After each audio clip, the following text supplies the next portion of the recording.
Welcome everyone to Coach Unboxed. It's a project by Unboxed Sports, an agency elevating professional tour tennis coaches on and off the court. I'm Yannick Yoshizawa, and today I'm joined by Bjorn Fratangelo, a former world number 2 junior players, Roland Garros Boys champion, top 100 ATP player with 4 ATP Tour titles. And after retiring from the pros in 2023, he had a very quick transition into coaching by working with top 10 WTA player and his wife, now Madison Keys. And together, they now have unlocked a new title for the household, Grand Slam champions as player and coach. Welcome, Bjorn. Thanks for joining us. What an incredible January it must have been to you. Now I'm assuming you're back home. How's it going? How does that feel? Yeah, first of all, thank you, Yannick. Thank you for having me.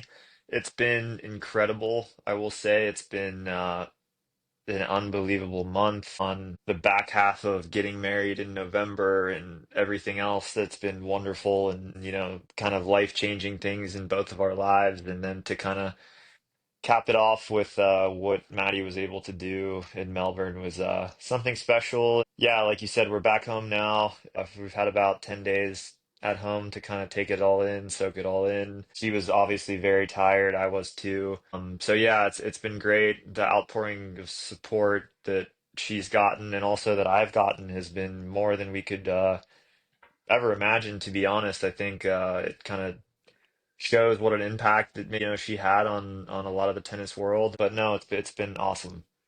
Yeah, no, well, congratulations, and please share my congratulations to Maddie as well. I will. I Thank you. think so many times that she's been so close to it, and seeing it now and seeing it with you, I think it's even more special. Now, before we get to this very special moment, I want to also talk a little bit about you and your journey, and starting from all the way back as Bjorn, the little kid, and maybe we can start from your name there.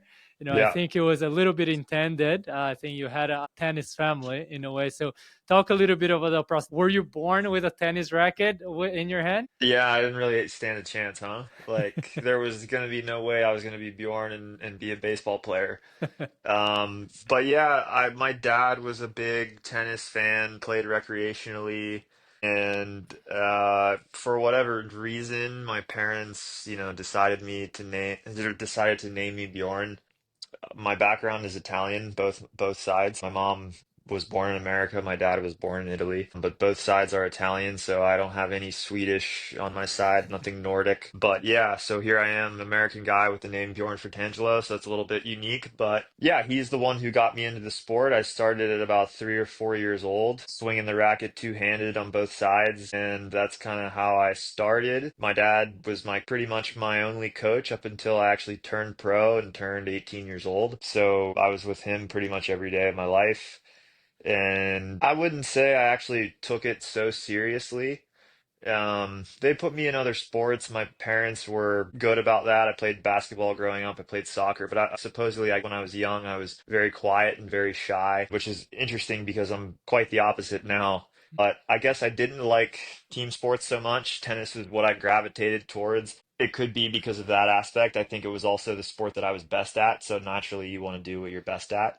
Yeah. And it kind of gave me maybe a little confidence as a kid. I was a little bit of a different kid. I was the one that was good at tennis. With my school friends, it was always like, oh, Bjorn's the tennis guy. For me, it was kind of unique in a way because a lot of the other kids were just doing normal things. And I was after school on the court for hours and hours and then would go home late at night, eat dinner, do my homework at the same time, and wake up, do it all again the next day. So Yeah. I quite enjoyed that aspect of it. But it was never with the intention of doing anything with the sport. I just kind of liked playing and let the results kind of speak for themselves as I got going and stuff like that. And then obviously once I got older, things became quite real. But in the beginning, I was just a kid who liked to play And and I was did you feel also, was that the sort of no expectations even from your parents? And I think a lot of, listeners, parents here or, kids listen to this story. How was the relationship? Because, in tennis, you hear a lot about parents, pressure, kids, and, for you, it seems that like it was a very natural process. Yeah, definitely. I had all the support in the world from my parents. There were definitely some moments you have with a father and son that maybe aren't so good, but I think that's quite normal, and you realize when you get older that it comes out of a positive place. My dad's a very passionate guy with a lot of hobbies that he does or things like that. So definitely, I'm not going to lie and say there weren't heated moments. There definitely were. Yeah. Also had some help because he coached other people as well. So I felt like it also kind of took sometimes the spotlight off of his son, so I didn't always have 100% of his attention, which I think was good. But yeah, I was always with him, never kind of questioned what I was doing. I just kind of did it. We made some choices my high school years before my freshman year of high school to kind of move from where we lived in Pittsburgh, Pennsylvania, which is still where my parents are today, to Florida for more kind of intensive training, be around better kids, be in the sun more, get out of indoor tennis, things like that. And when you're that age, you don't quite know like why you're doing it or what it's for. But I would say it all worked out in the end. But Pittsburgh is still home and will always be home. But yeah, I went through all the USTA camps as a youngster. I played all the tournaments. A lot of coaches saw me, but I was a short, little chubby guy that kind of grew late. Probably ate too much pasta as a kid, and was quite slow and not athletic, and was good but never one of the best. So I had a lot of people tell my parents that, good luck, he'll be a middle tier guy, things like that. I think maybe some of that kind of deterred me from having these big dreams and aspirations, which, is something I never had. But I got older. I would say turning 16, I grew a little bit, lost the baby fat, started to kind of grow into my body and just like passed everybody that was always beating me. And then it kind of led into a lot more, which I'm sure we'll get into. But yeah, So that was yeah, kind of my journey. that moment. So you moved to Florida around 15 Hmm. years old, and in a way, I'm assuming to take tennis more serious. And then you have this growth spurt as well as a level of tennis, and it must have been quite quick because as a 17-year-old, you ended up going and winning the Junior French Open and becoming number 2 in the world. So was that moment that you're like, I think I can do this as a professional? Or when was that moment that clicked, I can take to the next level, if you weren't taken so serious before? Yeah, so I mean, look, I don't want to say I wasn't taking it seriously because I definitely was, and I have national gold balls that we call them in the States, stuff from 12s and 14s and 16s, but I was never the standout guy. I was just the good USTA junior who was highly ranked nationally, didn't travel outside the country a lot. And then, like you said, once I started high school, I was missing a lot of school like my freshman year, and I only opted for the homeschool route my sophomore through senior year of high school. So I only did it 3 years. So I tried to stay as normal as possible, played high school tennis my freshman year as well. But yeah, like you said, I started to have more success. I was winning the Easter Bowl 18s, which was a closed ITF event. So now I'm getting international points for that. Made the finals of Carson, losing to my good friend Marcos Garron, who's doing exceptional now on tour. So I started to have international success in the States, which was getting my ITF ranking higher. So then it became natural where it's like, okay, let's start to explore a little bit more of like international feel. And I only played, I would say, seldom, very few ITF events outside the country. I remember playing the one in Costa Rica, which they call the Coffee Bowl, which was a big Mhm. one. I lost in the finals to Hugo Delian. My ranking was just kind of getting higher and higher to the point where it was like, okay, it's time to kind of think about playing the junior slams. So, I didn't go to Australia, which not a lot of my peers did Mhm. at that Yeah. those years. I just feel like it was too far of a trip to go. But once it came to Roland Garros, like honestly, I always loved to look at the red clay when it was on TV when the clay court season would come around, but I had Had you never ever played on played one? Oh, I was I'd gonna say. never played on it before. So that was kind of the whole spiel, just to kind of play on red clay and do that trip. We didn't know how we were gonna do it at that time because my parents didn't really want to go. My dad couldn't really leave because he was working, and my mom just didn't want to go. Yeah. So it was actually a bunch of parents that went to the USTA and were like, "Look, there was a group of 5 of us that could all get in the tournament," and they went to at that time Jay Berger and who was the head of Hmm. men's Yeah. tennis and like, "Why don't you take these kids, take our Yeah. kids and." make it a group thing, and they actually ended up doing it. So it was like myself, Marcos, Shane Vincent, who was a great college player, Alexios Halabian, one other player, Mitchell Kruger. That's who the last guy Yeah. was. We did a warm-up tournament that they have in Milan, and then did a week of training in Spain. Then we all went to Paris, and it ended up being an amazing trip with me winning the singles there, and then Mitchell and Shane making the finals of doubles as well. And then that was when things started to move and agents started to talk to my Yeah. parents and myself. And it was all a big, big change because you go from a person who, like I said, I was just kind of good in the States and I was going to be probably a pretty successful college player, I would say at that time, And were you to thinking about going to college? 100%, Yeah. yes. And then all of the sudden, I'm number two in the world. I just beat Dominic Thiem in the final, who again, at that age, I didn't know who Dominic Thiem was. So everything was just fresh and new. I was playing and I had just signed like a junior sponsorship thing with Adidas. So that was like 2 weeks in. I made the rep who was giving me clothes in America look like a hero. Yeah. And then I came home and I didn't play junior Wimbledon because again, I didn't know really how to take it, but there was a futures event in my hometown which I played instead, which was like about 3 weeks later, I think it started, and I ended up making the finals of that at home. And I remember playing my first round match that there was probably, I would say, 500 people there to watch my first Yeah. round at home. And it was like, whoa, I remember walking on the court and it was a future. So you have bleachers that could probably fit Yeah. 45, 50 people. Yeah. And it's standing room only with 600 people there. Yeah. And it was like crazy overwhelming. I remember the person that I played first round, I couldn't even hold his racket. He was probably so nervous. Yeah. So I ended up making the finals of that tournament and losing to Brian Baker in the final, Yeah. which Yeah. was like starting his whole comeback. Yeah. And that was when I was like, okay, maybe I'm different now. Yeah. Like maybe I'm pretty good and this can be considered a actual profession. And then it was kind of going through that with my family and some people from the USTA who I was trusting after that trip and where Hmm. weighing the pros and cons of what to do with the rest of my life. Yeah, I can only imagine as a 17-year-old going through all of that in your family, now being involved with the whole tennis industry behind, especially in the United States, right? Like always looking for that next big Yeah. thing. How was this transition to the pros? Because you had a incredible successful, let's say, end of your junior there. You go in to make finals of a future. Now, I can only imagine there was a lot of pressure. How did you cope with that?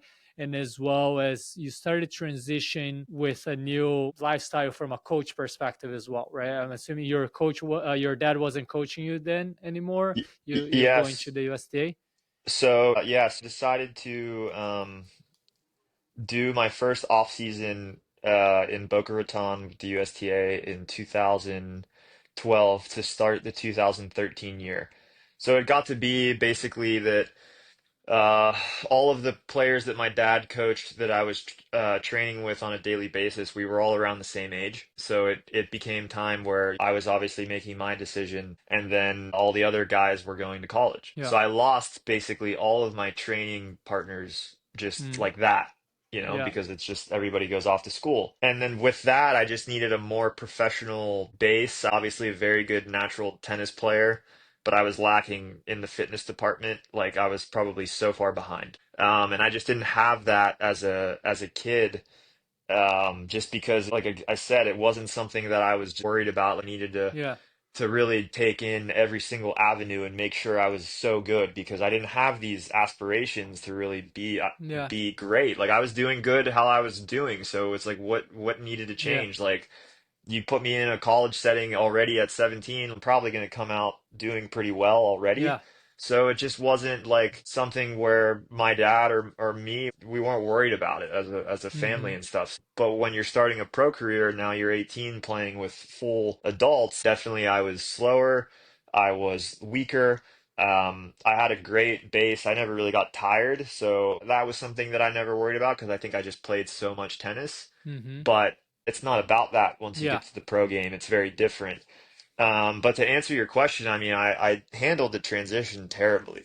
It Yeah. was awful. I mean, it put so much pressure on myself. I got a little bit injured to end like 2011, and then what was different for me was that I actually had my senior year in 2012. So I'm a July birthday, but I'm a little bit Mm, older for my grade. yeah. So I had that 2012 year to still kind of decide what I was going to Yeah. do. Yeah. And I think I prolonged that decision so long that it just kind of weighed on me daily and I wasn't enjoying it as much. I didn't know what to do with my schedule. I didn't have a lot of help. It was just, again, me and my parents kind of doing it all. But then at that point, you're deciding to play a future schedule, and it's like, what do you do? Who do you do it with? Yeah. None of us knew what was going on. And then at that time, I was getting a little bit of help from Dustin Taylor from the USTA, who was working there at that time. And at the end of the year, I started working with Stanford Boster, who was really my first coach that was outside of my dad. And we worked together for about 3 years.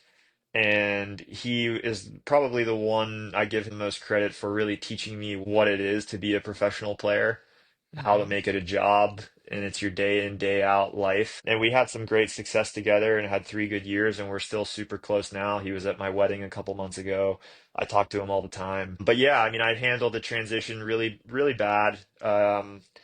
And I think it led to me probably getting stuck in the futures a little bit too long. But it is what it is. And We see that a lot, right? You see a lot of very good juniors, very successful juniors that then transition into the pros. And then with 25, 30, 35-year olds who have a lot of experience, some are at the end of their career, some, but you're 18-year-old who have had a lot of success or, got that winning feeling. And how do you, if there was something that helped you to transition looking back now? You said, you did terribly, but in the end you did it quite well in the long term. But what helped you cope with it and take to the next step? the people around me definitely helped me. Stan was huge. Also, my physical trainer at that time, Gabriel Echevarria, had a massive impact on my physicality and kind of changing my body. And I think when you're quite new in that space, like I said, the fitness side I didn't take so seriously when I was younger. You can make gains quite quickly. But I think just having people with experience around you that have kind of gone through, whether it's a playing process, like I would say for me now, if I was to help a youngster, I would be seeing it through my own eyes of how I would have handled things. Or it's a coach perspective where it's people that have been coaching for the last 15, 20 years or whatever, how long it's been that kind of, okay, this is the step-by-step process of what it takes to be a good junior, to be a successful pro. This is how we build your schedule. This is how we build the training blocks in. This is X, Y, and Z. This is all how it works. And I think you see that with the best young players that don't get stuck, they have these people around them. Look, as talented as let's say Joao Fonseca is right now, and how well he's doing, he's got a team of 3 people, and Mhm. I'm willing to bet that these people have all done it with other players before as well. Mhm. So you build the right people around you, however that may be. Like Mhm. having a team at 17, I think is Yeah. very unique, and obviously you're destined for greatness if you already have 3 people around you at 17. But I think just having that support system of people who have done it or people who know how to do it, I think is huge, and that's something I lacked in the beginning. Yeah, we'll talk more about the team aspect, the trust that you have in your people, and now people putting on you. After going those, let's say, the early struggles, you have quite successful career. You played a lot of the greats of the game, including Novak. You played all Grand Slams, win 4 ATP challengers. You crack into the top 100. Now, you said in your junior years you didn't have that aspiration, and then it sort of all came through. Was it a process of like always wanting more, or did you always feel that presence of here's where I am now? I was never satisfied. And I think looking back, that was a huge piece of maybe why I didn't go further. And it's not because of what initially I thought it was. Like at that time, I think 2015 was the first career high that I cracked. However old I was then, 21 maybe. I was 106. That was my career high. I hit that before the US Open in 2015. US Open 2015 was my first main draw of a Grand Slam. Played Thomas Berdych, who was five in the world first round. But at that year, I had the most wins on the Challenger Tour going into the fall. So like Wow. pre-US Open, I think I had the most wins on the Challenger Tour. So, and around those years, the tour was old. The average age of the top 100 was 28, I Mm-hmm. think. So I felt like I was doing pretty good. And I had a lot of people around me that were trying to encourage me that you're okay. Like you're on the right path. But for me, I struggled with the week in, week out part of tennis because there was nothing that you could ever enjoy. So it was like you win a title, cool, great, have a dinner. Okay, the next day it's out and you're practicing for the next tournament. And it's like as you do that year after year and you go through it, it's like you build this whole like aura around you where you're on this hamster wheel that you're just going and going. There's never an enjoyment in terms of the progress that you're making or how you're doing because there's always another number to chase, there's always another Mm-hmm. tournament to play. And there's always another day to practice or try to improve something. And I mean, I worked really hard. If you asked anybody that I've ever been around, they would say I was a hard worker, and I took pride in that. But I think I could have been a little bit easier on myself in terms of just like to enjoy it a little bit more. And it's not that I didn't, because in those years when you start, getting your feet wet at the tour level and you're playing all these players that you've watched on TV from a young age, of course you enjoy it. You're at the bigger tournaments, you're seeing these guys in the locker room, Yeah.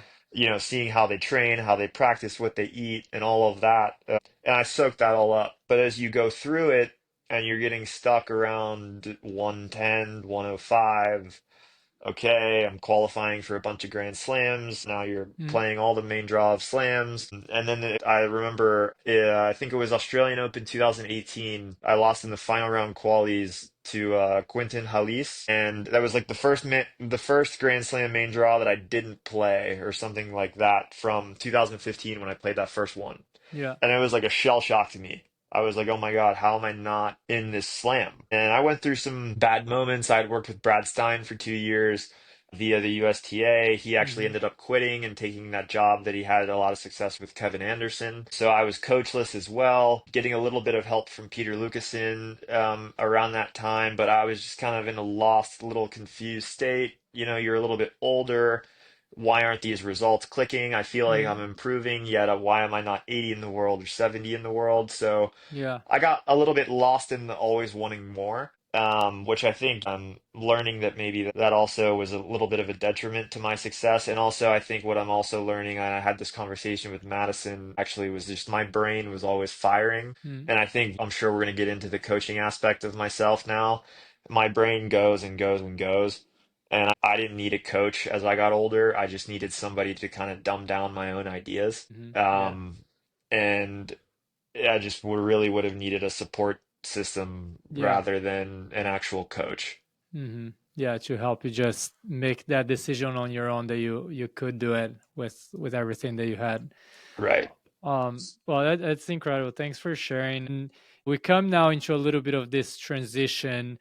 In 2023, that's when you decide to retire due to an injury. And during this transition of your life, that not even talking about coaching at this point, what were you thinking when you had that injury and you're now starting to think, well, should I stop playing? Did you ever even think about what was going to be your next step once you weren't playing professional? No, to be honest with you, it all just kind of happened. And I think it shows that you don't really have to chase every single thing that you're going to do in life. Sometimes things just fall into place. So I got hurt in 2022. I was coming home from the Savannah Challenger. I lost to Jack Sock in the semifinals. And I had a couple days off. I got on court 2 days later, and I was due to play a challenger in Germany before French Open qualifying in Hmm. 2022. So I get on court on like Monday. I was supposed to leave Thursday for Germany, and I'm out there with my coach at the time, Eric Nunez, and we're on the clay at home, and I'm like 30 minutes into practice, and I feel like some burning pain going on in like my big toe, and I was like, whoa, this is way more than just Mm. pain that I'm having. Like I had to actually stop practicing. So I go home, think nothing of it, come back the next day. And then same thing, like excruciating pain. So it's like I don't have time to really see a doctor, get an MRI, what I don't know what's happening. So then I ended up flying to Germany because I'm like, well, I'm supposed to go, I have to go. Lose first round, and I'm again having terrible pain. I go to Paris. I think about withdrawing. Nobody can see anything on site with an ultrasound scan. So I'm like, well, you know what? Screw it. I'm here. I'm just going to try to play through qualifying with like a bunch of painkillers. Ended up playing qualifying, got killed Well, by Sinner, come home, and then I realized I have a fracture in my big toe. And I only realized this months later because the initial report actually got wrong. So I got misdiagnosed and I ended up playing through it. So there's not a lot of healing that took place. And I ended up having just a lot of problems in that area. Took a protected ranking, tried to come back in 23. So to your point, once I took my protected ranking and I came back 6 months later, I kind of got going, but wasn't going anywhere. So I was starting to realize that, okay, I think my time is up. I'm not doing well, but I didn't really want to give up quite yet. I still felt hmm pretty young. And then I just needed to kind of finish it out on my own terms, I think. yeah, But around that time, Madison and her coach had split before the Charleston or after the Charleston event in 2023. yeah. So she went on to play Madrid, Rome, and the French Open alone, just with her fitness trainer and her physio. And she didn't have a lot of good results there. Probably, if you ask her, she lost in the second round of Roland Garros in 2023. And I would say it's probably the worst loss of her career. Maybe she disagrees, maybe she agrees. I don't know. Yeah. But that's what It's I your coach think. talking.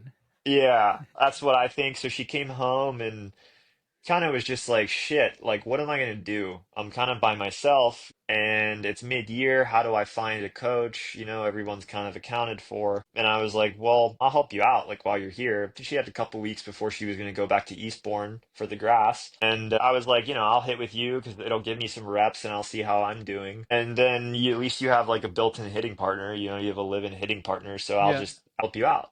yeah, So it just kind of started there. We went through it, got on court, did a couple 2-on-1 sessions with like a couple juniors that I would throw in because I didn't want to cover a full court. And then I was having a lot of pain still, so I didn't want to play. And then obviously now that I'm behind her, coaching her. And I wasn't saying a whole lot. I was very uncomfortable. She wanted the help, but I was very reluctant to kind of say anything because I just was very tight about it all. She's my girlfriend at that time. Like, I don't hmm want to blur the lines. I don't want to yeah, get into that. I don't like to tell her what to do. When we're home, she yeah, does whatever she wants. We have a great relationship. But there came a point where she was like, look, if you see something wrong, like, you need to tell me.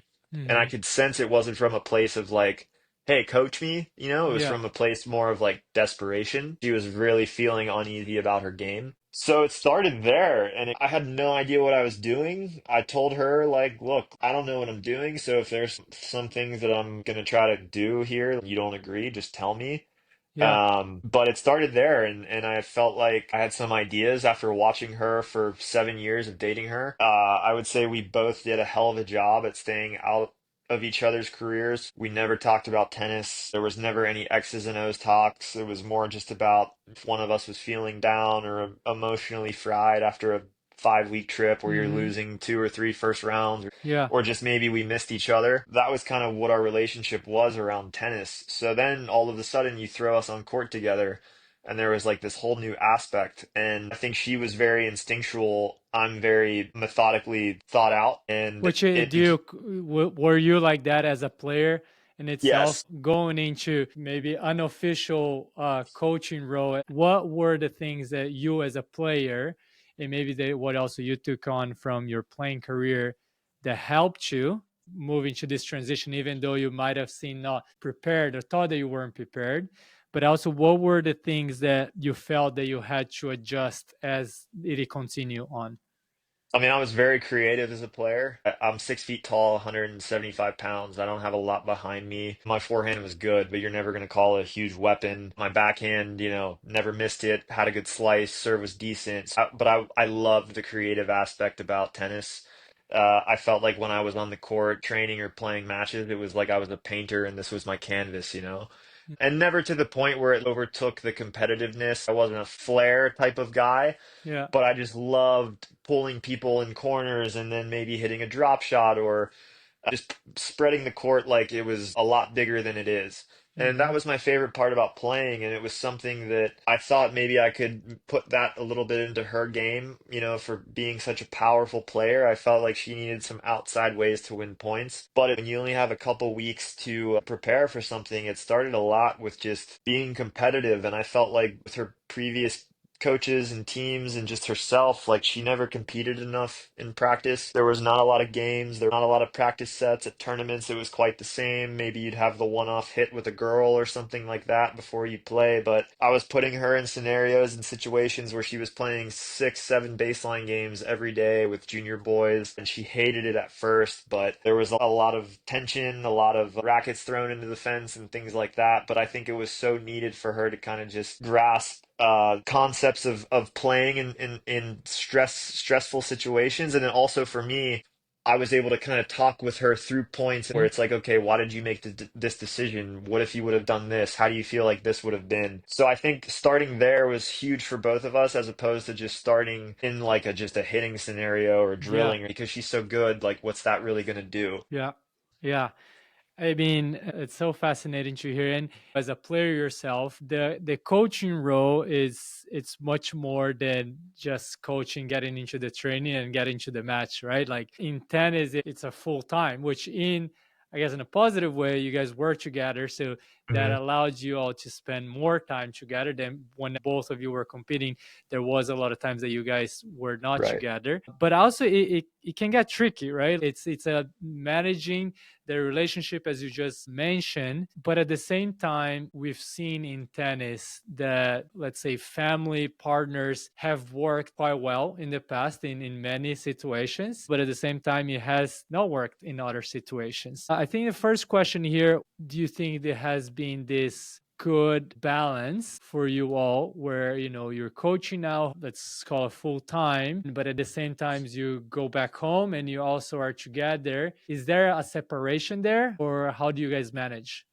You know what? We get this question a lot, and I think it goes down to just how strong our relationship is just like there's no on and off for us, or definitely for me, in terms of like coach or husband. I'm just kind of me. So it's how I'm talking to you right now is how I, talk with her when we're on the living room couch or when I'm on the court. It's just when we're on the court, it's obviously it's a tennis conversation. When we're home, it could be about what we're gonna have for dinner or what we need to do Mm, in terms of household chore, whatever it could be. But we trust each other. I think it's a relationship that's built on obviously love and things like that. And it's easy for us to go from home to court to do whatever. On her end, I think she feels comfortable now where it's like she can tell me anything. Where if she has the biggest doubts of her game, or even for me, there's maybe things you didn't want to tell a coach when you were playing, yeah, because it's like, what's he gonna think? How's he gonna feel? Is he gonna feel that he's wasting his time by coaching me or things like that? So I think where I have the advantage there is just this openness that she feels like she can obviously share mm, anything with me,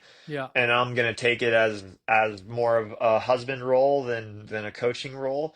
And I support her 100%. I mean, look, through all these years, and especially the last couple, like she's had so much doubt with can she do what she just did, and do I still have it in me to compete with these top girls? And I'm just here to listen. I'm not here to persuade her in any yeah, direction. If she wanted to quit tomorrow, I'd say great. If she wants to play 6 more years, I'd say okay. I'm kind of just here for yeah, her. I yeah, hope it's not six more. yeah, Um, but yeah, I think I think we just have a good balance of what to be, or just how to be really. And I'm not yeah, combative in any way, and neither is she. So it just works. yeah.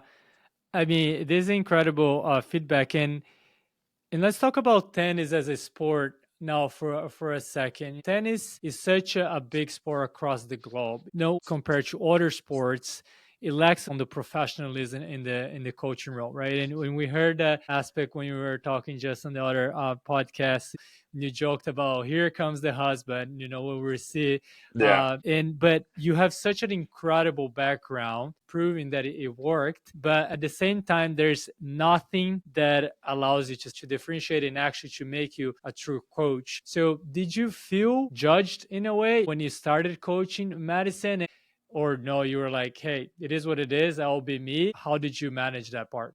I don't know if I felt judged. I wanted it to work for her because I think when you have these, like you said, family members or partners come in, maybe you automatically think, oh no. And I think like Max Eisenbud, who's been her agent since she was 13 or 14 years old, the people that she worked closely with, I don't know if they maybe initially bought in. Again, this is just my opinion. Yeah. They could have been like, oh, this is great. This will be perfect for her. I don't know, but this is just kind of my opinion. And I think maybe on the tour side of things, on the WTA side, it's just like, how's this gonna go? But I had this confidence in myself because, look, I've been a top 100 player. I know how this works. I've been doing this myself for the last 10, 12 years of my life. This isn't new to me. I know how to travel. I know what to do. And then I've tried to come from it from a player's perspective where it's like, what would I have wanted in these Hmm. certain scenarios? That's what I've tried to bring to her. And I have also the benefit of being so close to it because I'm so fresh off the tour. I know what the balls feel like. I know what the surfaces play like. I know the conditions of pretty much all these tournaments aside Yeah. from like the WTA only events that I've never been to. So things like that, I felt like I actually had more of an advantage than most because I'm so fresh off playing. But I'm not going to lie to you and say that I didn't have any doubt at all. For sure I did. Yeah. I wanted it to go well, but like I said, I've never coached anybody in my life. And then you take a player who's made a Grand Slam final, she's been seven in the world, she's basically a perennial top 20 person, and now it's like you're going to be with a coach who's never coached before. Like, are you crazy? So I'm sure there was a little bit of that as well.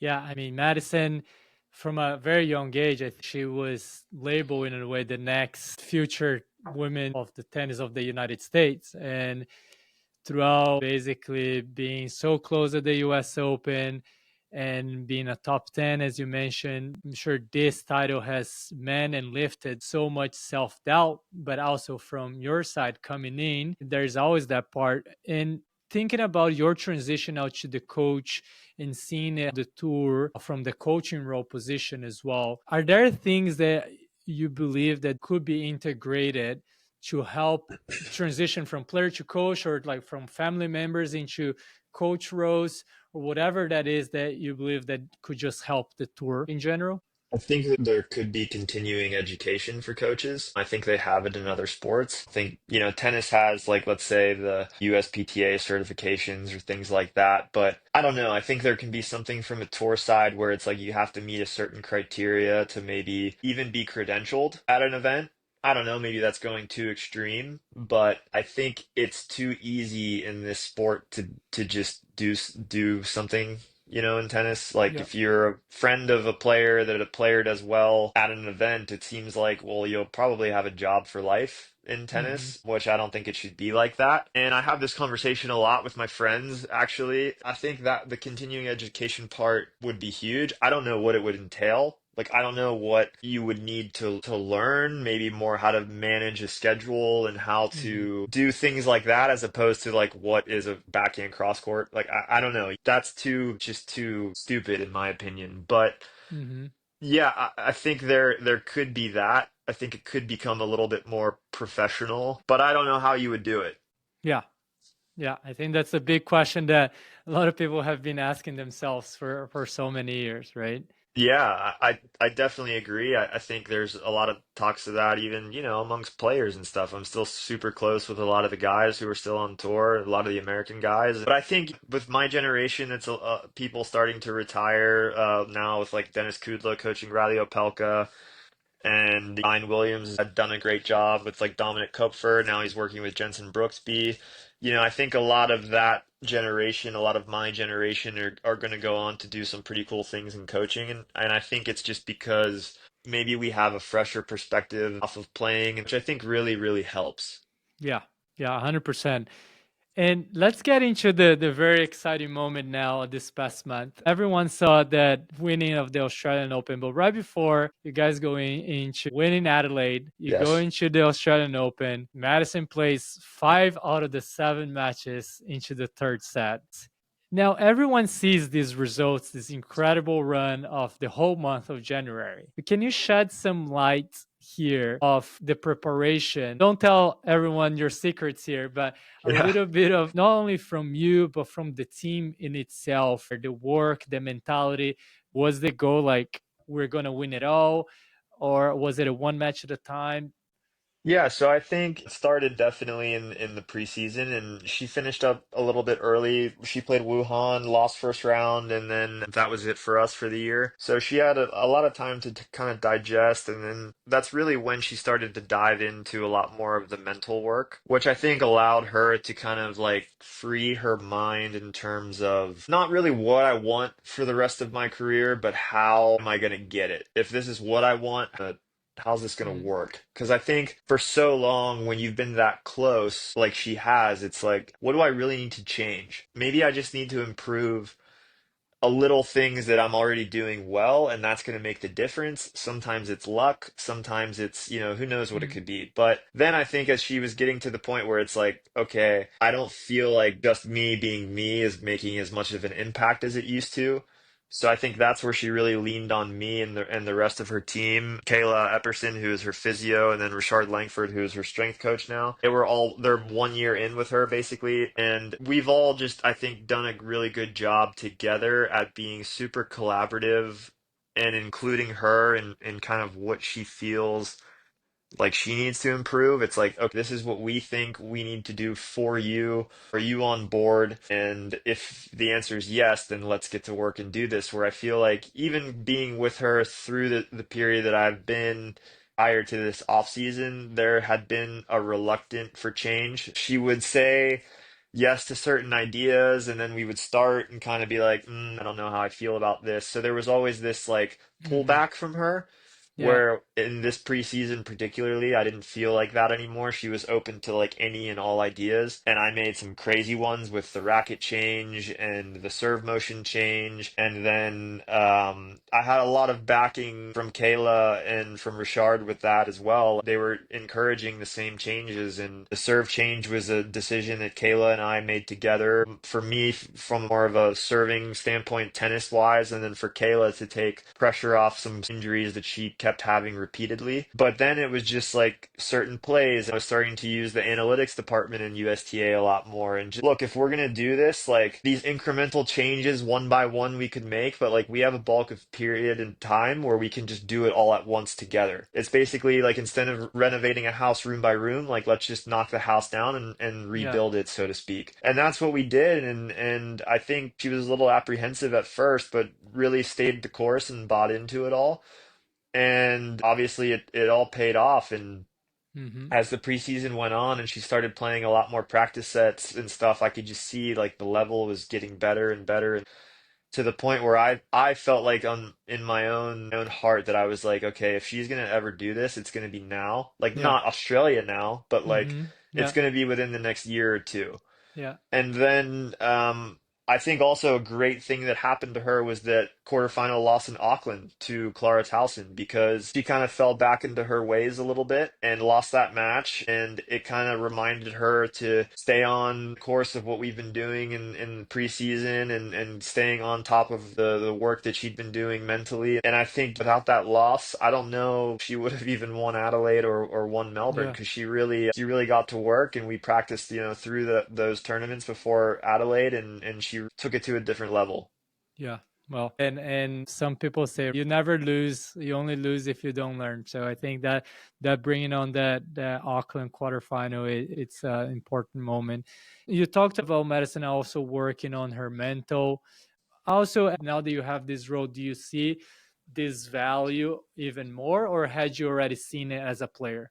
No, I mean, I think there's huge value in it. I think you can't do it alone. Anybody that says, they can do it alone is crazy.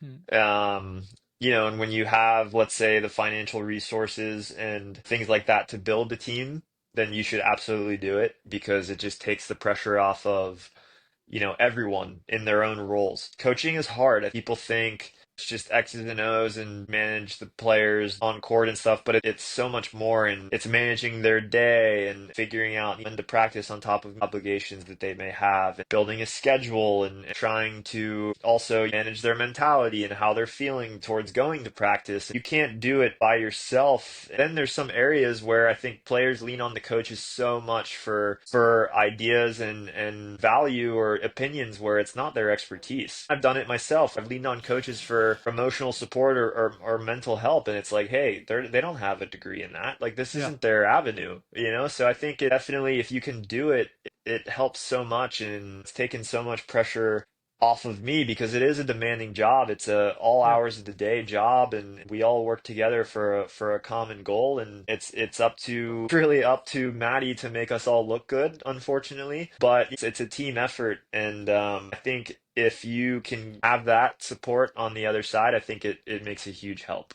Yeah. No, 100%.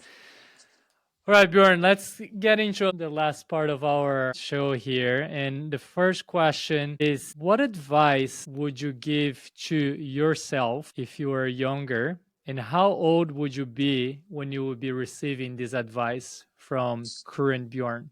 I think just to enjoy it more, I enjoy the places that you go to, enjoy the atmospheres in which I've played. I've played on some big courts and I've been blessed to play some of the best players in the world. But when you're in the moment, you lose that lust for it, or the joy that you thought it would bring suddenly is no longer there, and it just becomes your job. Like, Yeah. you have a job, now I have a job. Unfortunately, someone is there to take my job. I've tried to explain that through the years to like my mom and dad, where it's like you can't show up to work and just mail it in someday. You Mhm. can, but I can't. Yeah. I think like if I'm telling myself this, I would probably tell myself this at maybe 17 years old, and then maybe again at like 24. Yeah. That's great. All right. So now, rapid fire. If you can answer all these questions with the least amount of words, Hmm. and if you can with one word, even better. One word to describe yourself as a person. I would say creative, One word to describe yourself as a coach. very creative. What are you most proud of in life? I think just the person I am. I think I'm pretty well received, and I have a lot of good people around me. I think there's reasons for that. So I would say just the person I am. What are you most proud of in tennis? Being able to say that I really lived out a true professional career. What's your current dream? I don't know. I've never been a dreamer. I just kind of go along with what I do every day, and sometimes big things happen, sometimes they don't. What do you consider yourself an advocate for? Hard work. An athlete or a coach you look up to? Athlete, Novak Djokovic. Any sports or team sports that you keep up with? A little bit of NHL, I would say. American football, not really. Just never grew up around it. I think with having that European background, even though I am from Pittsburgh, but I would say mostly the NHL, one sport outside of tennis. Do you have a favorite book, podcast, or anything that you would recommend to people? Podcast wise, like a lot of like fitness and health kind of podcasts. There's one with Chris Williamson, I think his name is. I forget what it's called, but I can look, because it's probably one of the first ones I have. Yeah, please. Now everyone will be curious. Modern Wisdom. Modern wisdom. All right, and last one. Do you have a quote, philosophy, or mantra that you like or that you live by? Doing hard things, I think is a big one for me, and I think a lot of that comes into the fitness side now in my life. I try to make sure I do something hard every single day just to remind myself that the rest of the day can be easier, or also to set an example. I still use the USTA gym to work out, and have the good fortune of actually working with some juniors here when I'm home on some weeks. I really enjoy it, and I think they do as well. But I think they see me in there, and when I am with them, I think maybe what I say holds a little more weight because they see me and they see that I'm working hard, so they want to work hard as well if they're on the court with me. So I think it just sets a good example. But I would say that would be something I try to do every day. Awesome. Well, that's a wrap. Bjorn, couldn't thank you enough for taking the time to chat. Again, congratulations for everything that you accomplish in life. Also with Maddie, I hope that you guys are enjoying this time now. You enjoy much more as this months come along.